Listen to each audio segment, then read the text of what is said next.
अस्सलाम वालेकुम and welcome back to another video. आज की वीडियो के अंदर हम डिस्कस करेंगे चार्ली एंड चॉकलेट फैक्ट्री, जो कि चिल्ड्रंस नावल है। ब्रिटिश ऑथर रॉल्ड डहल ने लिखा था और पब्लिश हुआ था जनवरी 17 1964 में। अगर इसकी लैंग्वेज की बात की जाए तो ये इंग्लिश लैंग्वेज में लिखा गया और जॉनरा इसका चिल्ड्रन फैंटेसी नावल है।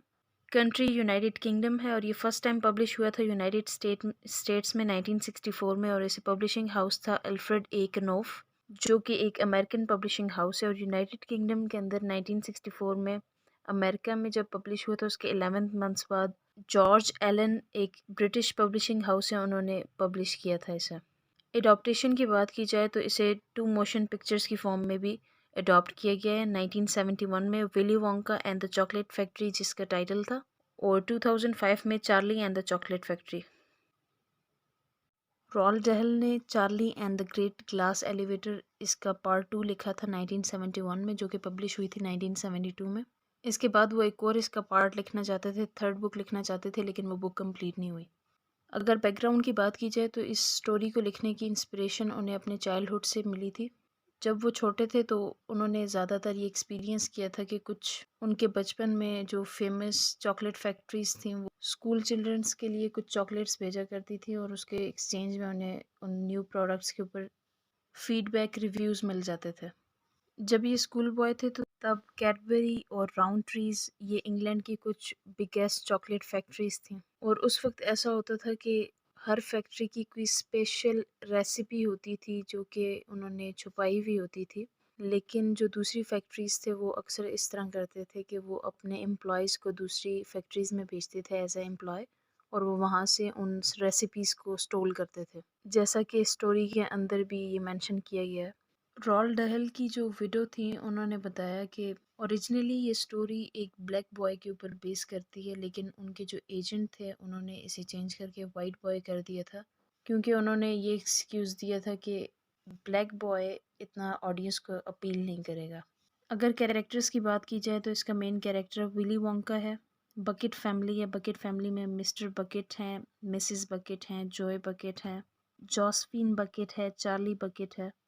इसके अलावा 4 चिल्ड्रन कैरेक्टर हैं जो कि लॉटरी वॉन करते हैं। अब स्टोरी का स्टार्ट इस तरह होता है कि एक 11 ईयर ओल्ड बॉय है जिसका नाम चार्ली है। वो अपने पेरेंट्स और अपने ग्रैंड पेरेंट्स के साथ बहुत ही पॉवर्टी के साथ एक छोटे से घर में रह रहे होते हैं, एक टाउन के अंदर। जिस टाउन में ये रह रहे होते हैं वहाँ पर करीब ही एक बहुत बड़ी चॉकलेट फैक्ट्री होती है।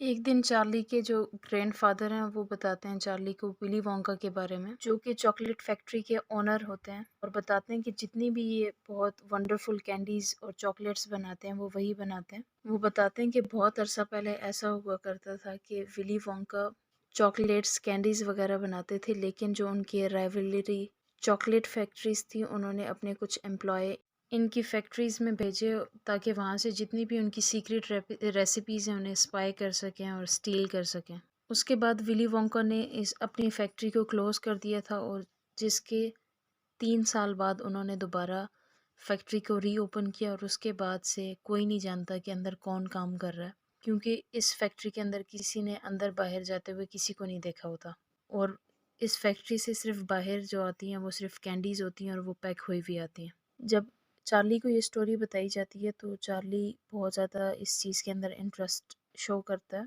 और ठीक एक दिन बाद न्यूज़पेपर में अनाउंस होता है कि विली वोंका अपनी फैक्ट्री को रीओपन कर रहे हैं पब्लिक के लिए, और उन्होंने अपने 5 लकी चिल्ड्रंस जो हैं उन्हें इनवाइट किया है कि वो अपनी फैक्ट्री उनकी फैक्ट्री का आगे टूर कर सकते हैं, जिसके लिए उन्होंने कुछ विली वोंका जो चॉकलेट बार्स हैं उनके अंदर उन्होंने गोल्डन टिकट्स हाइड किए हुए हैं।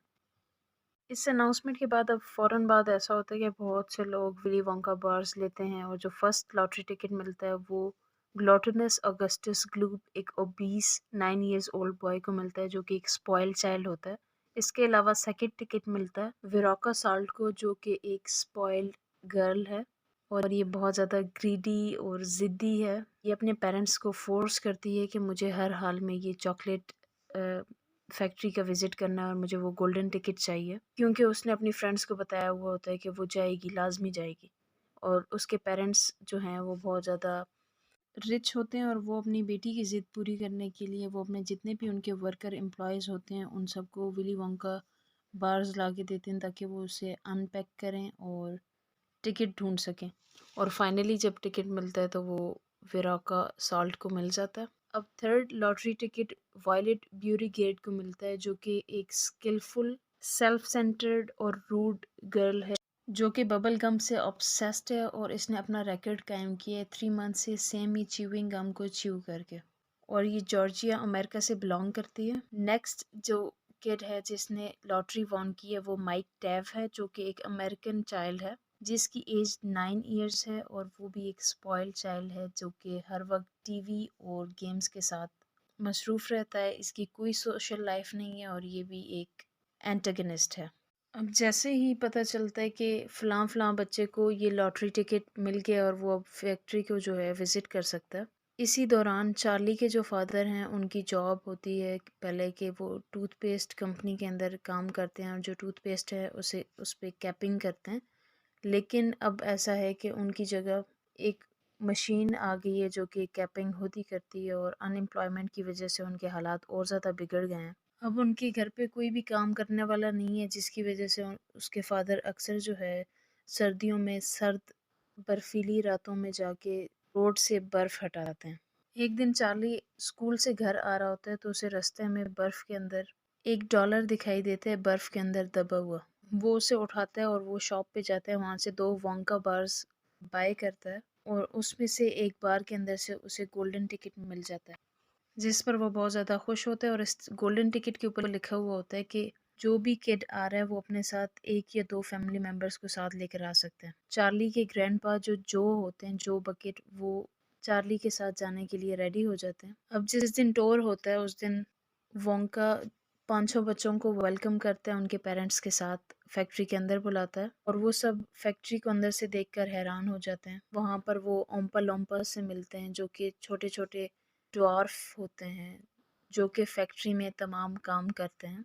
विली वोंका जब उन्हें टूर करा रहे होते हैं वो कुछ उन्हें रूल्स बताते हैं, उन्हें बताते हैं कि ये नहीं करना और इन चीज़ों से दूर रहना है। लेकिन 4 इनमें से ऐसे बच्चे होते हैं जो बात नहीं मानते और अपनी मर्ज़ी करते हैं, जिसकी वजह से वो कहीं न कहीं किसी मुसीबत में फंस जाते हैं, जिसमें से ऑगस्टस चॉकलेट रिवर के अंदर गिर जाता है। और वायलेट को विली वोंका बताते हैं कि ये एक्सपेरिमेंटल गम है, इसे च्यू नहीं करना, और वो ये बात सुने बगैर बबल को च्यू कर देती है जिसकी वजह से वो सिक हो जाती है और उसका कलर चेंज हो जाता है। और विरोका और उसके पेरेंट्स को गार्बेज में फेंक दिया जाता है क्योंकि विरोका को विली वोंका मना करते होते हैं कि उसने स्क्विरल्स को टच नहीं करना, लेकिन वो उसे पकड़ने की कोशिश करती है जिसकी वजह से स्क्विरल रिएक्ट करती हैं और उसे मारती हैं।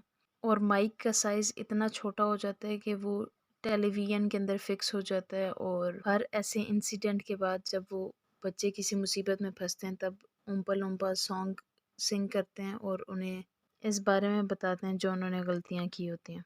अब आखिर में सिर्फ चार्ली रह जाता है। वोंका उसे बहुत ज़्यादा कॉन्ग्रेचुलेट करता है कि उसने फैक्ट्री वॉन कर दी है और इस फैक्ट्री में विज़िट का मकसद भी यही होता है कि बच्चे आएँ और ऐसा बच्चा जो इस काबिल हो उसे विली वोंका ये फैक्ट्री देना चाहता है।